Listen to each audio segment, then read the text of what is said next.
Rohit Sharma takes India to title.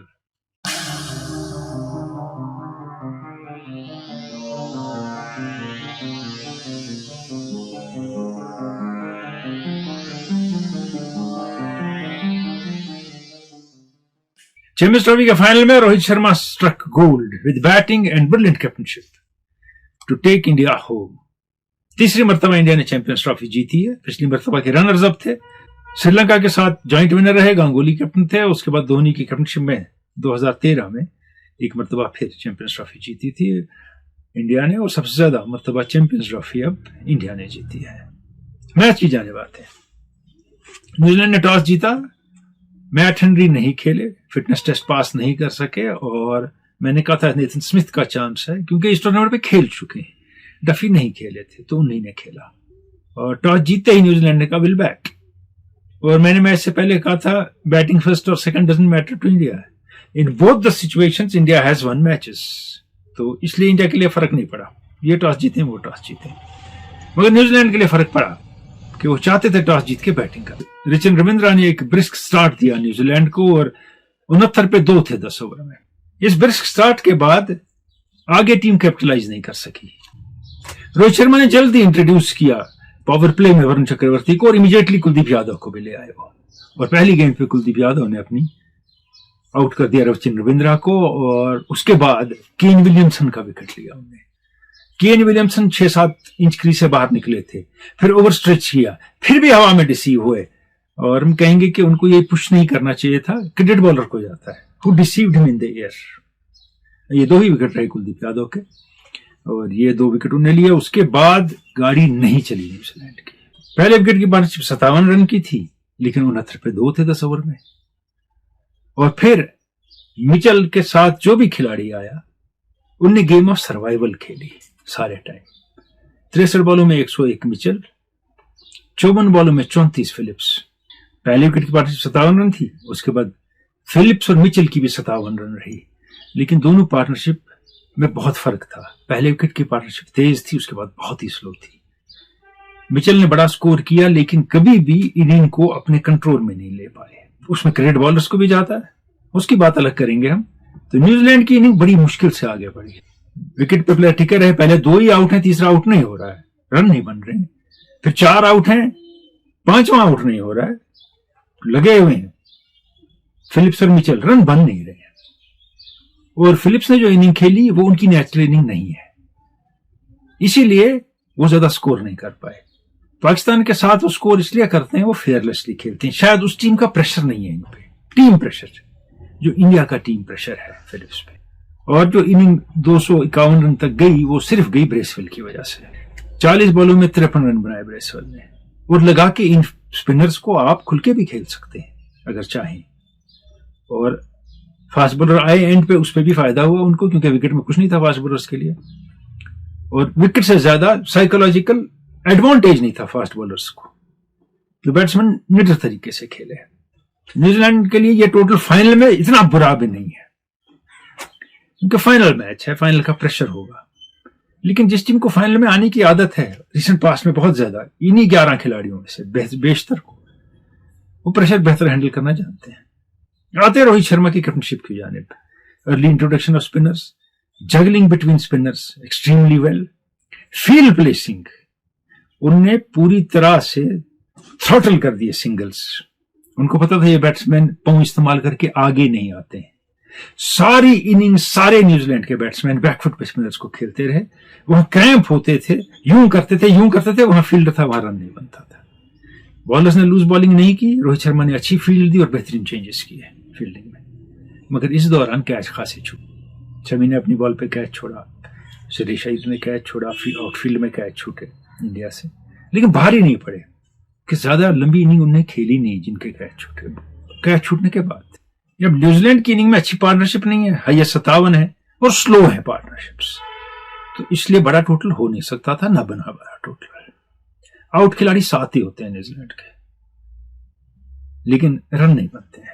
India को पता था टारगेट विद इन रीच है, 264 चेज कर चुके हैं इस विकेट पे, वो तो बना लेंगे रन। और इसमें एक चीज बड़ी अहम थी, अगर रोहित शर्मा चल पड़े अपने हिसाब में और कुछ देर विकेट पे रहे तो मैच गया न्यूजीलैंड के हाथ से। उनके रन बॉल पे स्कोर करेंगे, उससे ज्यादा तेज भी करेंगे स्कोर, टोटल बहुत बड़ा है नहीं, और वही उन्होंने किया है। He went after the bowling, और फास्ट बॉलर्स बड़े वेवर्ड थे न्यूजीलैंड के। पहली बार उनपे प्रेशर था अपोजिट टीम का भी, फाइनल का भी। उसके बाद सैंटनर ने 2 लेफ्ट आर्म स्पिनर इंट्रोड्यूस किए इकट्ठे, अपने आप को और साथ में रविंद्रा को। ये स्ट्रेटेजी भी उनकी समझ नहीं आई, और लगातार ये 2 बॉलिंग कर रहे हैं 4-4 ओवर। ऑफ स्पिनर 2 हैं टीम में, एक को भी बॉल नहीं दी जा रही है। गिल के इनक्रेडिबल कैच के बाद जो फिलिप्स ने पकड़ा नेचुरली, कोहली को अपनी पहली बॉल पे ब्रेसवेल ने आउट किया, बॉल शार्प टर्न हुई ऑफ स्पिन। उस मैच में सबसे ज्यादा बॉल उन्हीं ने टर्न कराई, बाकी रिस्ट स्पिनर थे इंडियन टीम में, ये फिंगर स्पिनर है। और 10 over 28 run, 1 maiden, 2 wicket. Match की बेस्ट फिगर्स ब्रेसवेल के रहे। लेकिन 20वें ओवर में ब्रेसवेल इंट्रोड्यूस हुए, जो उसके बाद फिलिप्स थोड़ी देर के लिए इंट्रोड्यूस हुए, फिर जगल करते रहे अपने आप और रविंद्रा में वो, और फिलिप्स ने सिर्फ 5 ओवर किए। बीच में रुक आते रहे बॉलिंग करने। पहला स्पेल बहुत वेवर्ड था, उसके बाद उससे खराब बॉलिंग उन्होंने की, और पूरी इनिंग में 48वें ओवर तक सैंटनर भूल गए कि एक और फास्ट बॉलर है, लंबा है, ऊंचा है, तगड़ा है, पहली स्पेल में कम रन दिए हैं, उसको लाया जाए। वो थे जेमिसन। जहां इतनी इंप्रेसिव बॉलिंग सैंटनर न कर पाए। इंप्रेसिव बॉलिंग इस मैच में ये थी कि वो 4 विकेट ले लेते कम रन दे के, न कर पाए। कैप्टनशिप बहुत नाकिस रही उनकी। He was all at sea, field placing में, बॉलिंग चेंजेस में, थ्रू आउट द मैच। वो कुछ घबराए हुए नजर आए, और इसमें इजाफा किस चीज ने किया कि केन विलियमसन थोड़े इंजर्ड हुए थे, वो बाहर बैठे रहे। आप कहेंगे क्या है, ये कैप्टन है। केन विलियमसन के पास बहुत तजुर्बा है कैप्टनशिप का, और उनकी एडवाइस या उनका मशवरा टालेंगे नहीं, कंसिडर तो करेंगे सैंटनर। इंडिया ने 5 रन कम बनाए पहले 10 ओवर में न्यूजीलैंड से, लेकिन विकेट कोई नहीं गिरा। अब जब 2 विकेट इकट्ठे गिरे, पहले गिल का और उसके बाद कोहली का, थोड़े रोहित शर्मा स्लो हुए, लेकिन श्रेयस अय्यर आए और वो अपने फॉर्म में रन बनाने लगे जैसे वो बनाते हैं, अच्छे स्ट्राइक रेट के साथ, और 48 की इनिंग खेली उन्होंने, हर इनिंग में स्कोर किया इस टूर्नामेंट के। लेकिन जब भी टूर्नामेंट में बात की कमेंटेटर्स ने, उन्हें राहुल के 34 रन की बहुत तारीफ की इस मैच में, अय्यर के 48 रन की बात नहीं है। जब राहुल ने 34 रन बनाए, बहुत अच्छे बनाए, लेकिन तब हार्दिक पांड्या वैसा ना खेलते अगर राहुल आउट हुए होते कि वो 18 पे कैच हो जाते। वो तब बिल्कुल कुछ रन बनाने थे, 10-15 रन बनाने से 2 विन, और भी जडेजा बाकी थे। अब यह है कि किसको कितना लिफ्ट करें बोलने वाले और किसको इग्नोर करें, ये चलता रहता है कमेंट्री में, कम से कम लोकल कमेंटेटर्स की तरफ से। अक्षर के 29 रन भी बड़े इंपॉर्टेंट थे, बहुत मास्टर स्ट्रोक साबित हुआ है उनका आना 5वें नंबर पे, हर इनिंग में स्कोर किया। और टूर्नामेंट से पहले मैंने एक बात कही थी, इंडिया के पास बॉलिंग ऑलराउंडर भी हैं, बैटिंग ऑलराउंडर भी हैं, इसलिए टीम बहुत ज्यादा बैलेंस्ड है। अब आप देखिए, आप अक्षर को बैटिंग ऑलराउंडर मानेंगे या बॉलिंग, जडेजा को बैटिंग या बॉलिंग, पंड्या को बैटिंग या बॉलिंग, दोनों इक्वली गुड है सबकी। तो इससे टेल कम हो जाती है, बॉलिंग ऑप्शन बढ़ जाते हैं, और गिवन कंडीशन इसमें से 2 स्पिनर है। जहां जेमिसन को भूल गए सेंटर, वहां फिलिप्स को भी 5 ओवर के बाद भूल गए, रुक करते रहे, 7 ओवर 56 रन बॉलिंग करते रहे। और जो पहली विकेट का 105 का स्टैंड था, जिसमें ज्यादा स्कोर रोहित शर्मा ने किया था, उसने काफी हद तक इंडिया को अपर हैंड दे दिया था मैच में। अब देखिए, पहले विकेट के लिए रोहित शर्मा, गिल 105, उसके बाद अय्यर, अक्षर 61, उसके बाद राहुल पंड्या 38। लगातार पार्टनरशिप्स आ रही हैं और स्ट्राइक रेट अच्छा है इन पार्टनरशिप्स का।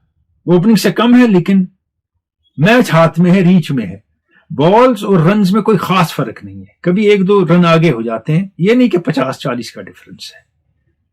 That's where India went through sailing to victory. Match में सारे विकेट स्पिनर्स ने लिए दोनों साइड से, एक जेमिसन, एक शमी, एक रन आउट, 13 आउट हुए। इंडियन स्पिनर्स ने 5 विकेट लिए, न्यूजीलैंड के स्पिनर्स ने 5 विकेट लिए। इंडियन स्पिनर्स ने 38 ओवर 144 रन 5 विकेट, न्यूजीलैंड के स्पिनर्स ने 35 ओवर 152 रन और 5 wicket. So it was a wicket made for spin. और जब आज का खिलाड़ी पीछे ज्यादा खेलना जानता है, आगे नहीं आता है, क्यों नहीं आते हैं न्यूजीलैंड के प्लेयर, क्यों नहीं आए आगे इंडियन बॉलर्स को खेलने? ये श्योर नहीं है कि बॉल किस तरफ घूमेगी, ये रीड नहीं कर पाते हैं बॉल को, क्योंकि अगर आप श्योर हैं तो आप अंदर आ रही तो यूं खेलेंगे, बाहर जा रही तो यूं खेलेंगे। अब मैं जानता हूं इसमें से बहुत से लोग कहेंगे आप बाद में बात कर रहे हैं, मैं गेम जानता हूं इसलिए ये बात कर रहा हूं, खेल भी चुका हूं इसलिए ये बात कर रहा हूं, और मैंने दुनिया भर की क्रिकेट देखी है 50 साल में इसलिए ये बात कर रहा हूं। और मैच के बाद रिव्यू ही होता है कि हुआ क्या मैच में, वही सुना रहा हूं मैं। बाहर निकल के आप श्योर नहीं है, एक बार विलियमसन निकले श्योर नहीं थे, कैच हो गए। तो बाहर निकल के अगर आप श्योर नहीं है कि ball which way the ball will go, you will not be able to time it. और बड़े अजीम क्रिकेटर ने एक बात कही है स्पिनर्स को ड्राइव करने के बारे में। उन्होंने कहा you never drive spinner back to the bowler straight, you either drive him towards off or towards leg, otherwise you will be caught and bowled. ये जावेद मियांदाद ने कहा है, नॉट एन ऑर्डिनरी प्लेयर। जब आप शुगर नहीं है तो स्पिनर तो हावी होंगे। जैसे काफी आतंक किया वरुण चक्रवर्ती, जडेजा, अक्षर और कुलदीप ने with very good fielding support in the sense की फील्ड प्लेसिंग बहुत अच्छी थी और इन्हें लाइन पे बॉलिंग की। न्यूजीलैंड कभी मैच लेके भाग ना सका बैटिंग में, and before New Zealand could settle in bowling, Rohit Sharma match लेके भाग गए थे। Well deserved man of the match for captainship and batting both. अब न्यूजीलैंड ने एक और फाइनल हारा है। टैग लगाया आप लोगों ने साउथ अफ्रीका को चोकर्स का, और मैं साल से कह रहा हूं मुख्तलिफ मौकों पे कि चोकर तो न्यूजीलैंड की टीम है। आलमी कप के कितने फाइनल हारे हैं इनने? रिसेंट पास्ट में 15 का, 19 का, उसके बाद कितने सेमीफाइनल हारे हैं?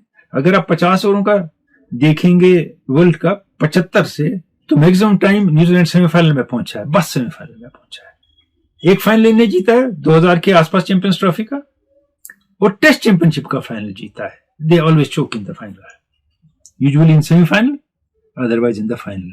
दे are not able to take team through. और केन विलियमसन के लिए ये बदकिस्मती रही है कि किसी भी फाइनल में उनने अच्छा स्कोर नहीं किया है। और टॉप बैट्समैन है, सबको उम्मीद होती है, अपनी टीम को भी और दूसरी टीम को भी खौफ होता है इस खिलाड़ी का, लेकिन वो चले नहीं। Man of the tournament Rachin Ravindra, इनके बारे में पिछले आलमी कप में मैंने कहा था 50-50 के इंडिया में जो हुआ था, the best rising star around in batsman यही है दुनिया के। उसमें भी सेंचुरी पे सेंचुरी मारे जा रहे हैं, इसमें 2 सेंचुरियां बनाई हैं। बहुत आसानी के साथ बैटिंग करते हैं, बहुत खुल के बैटिंग करते हैं, और शुगर होते हैं अपने शॉट्स के बारे में, अपने डिफेंस के बारे में, और हम बहुत सुनेंगे इनका। और टेस्ट में भी अच्छे हैं ये खिलाड़ी। फिर एड टू दैट इनकी बॉलिंग। एक और चीज जो बहुत नुमाया रही इस आलमी कप में, फिलिप्स के 3 कैच, रिजवान का, कोहली का और गिल का कैच, टोटली एक्रोबैटिक। एक्रोबैट के साथ एक हाथ से जब आप हवा में छलांग मार के गिरते हैं ना, हाथ में बॉल आती है, हवा में गिर के बॉल निकल जाती है, कभी कोहनी कभी कंधा, कुछ जमीन को लगता है। इनकी लैंडिंग बहुत बेहतरीन है, और ये इस 30 मीटर के दायरे में इनकी कैचिंग जॉन्टी रोड से अच्छी है। और 30 मीटर के दायरे में और भी बहुत अच्छे खिलाड़ी क्लोज इन में पैदा हुए हैं, जो स्ट्रिप्स में भी अच्छे फील्डर थे, जैसे पॉल कॉलिंगवुड थे, जैसे विवियन रिचर्ड्स थे, जैसे रॉजर हार्पर थे, जैसे रिकी पॉन्टिंग और मोहम्मद अजहरुद्दीन थे। इनकी खासियत क्या थी? ये स्लिप्स के भी फील्डर थे और नजदीक के फील्डर भी थे। चेज भी इनका बहुत अच्छा था, अगर बॉल के पीछे दौड़ते थे। और भी नाम होंगे, एरिक रैंडल का नाम याद आता है, one of greatest fielders ever. तो बहुत फील्डर पैदा हुए हैं दुनिया में, लेकिन फिलिप्स एक स्पेशल खिलाड़ी है एज अ फील्डर। वो बैट्समैन भी अच्छे हैं, लेकिन अगर खुल के खेलें, ऑफ स्पिनर सो है।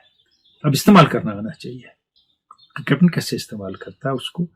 All in all, everything said and done, the best team of the tournament won the tournament. The team that had covered all its bases. और एक विनिंग कॉम्बिनेशन के साथ रही, ड्रास्टिक चेंज नहीं किए किसी के फेल होने पे, वो भरोसा दिखाया अपनी टीम पे। अब आप देखिए, पंत ने एक भी मैच नहीं खेला, अर्शदीप ने कोई मैच नहीं खेला, हर्षित राणा ने एक मैच खेला, क्योंकि टीम को पता था हम क्या चाहते हैं, हम क्या टीम लेके आए, हमें क्या करना है। And they executed it very well. Cricket गंभीर को भी एक बार दे दें, रोहित शर्मा को तो मिलना ही चाहिए। मिलते रहेंगे और बात करेंगे। अभी खेल के मैदान से पेंडिंग है, उस वक्त पाकिस्तान ने जो टीम अनाउंस की है न्यूजीलैंड के लिए दौरे के लिए, उसकी बात करेंगे, कुछ और बातें होंगी। लेकिन इस वक्त hats off to team India for another trophy. खुदा हाफिज।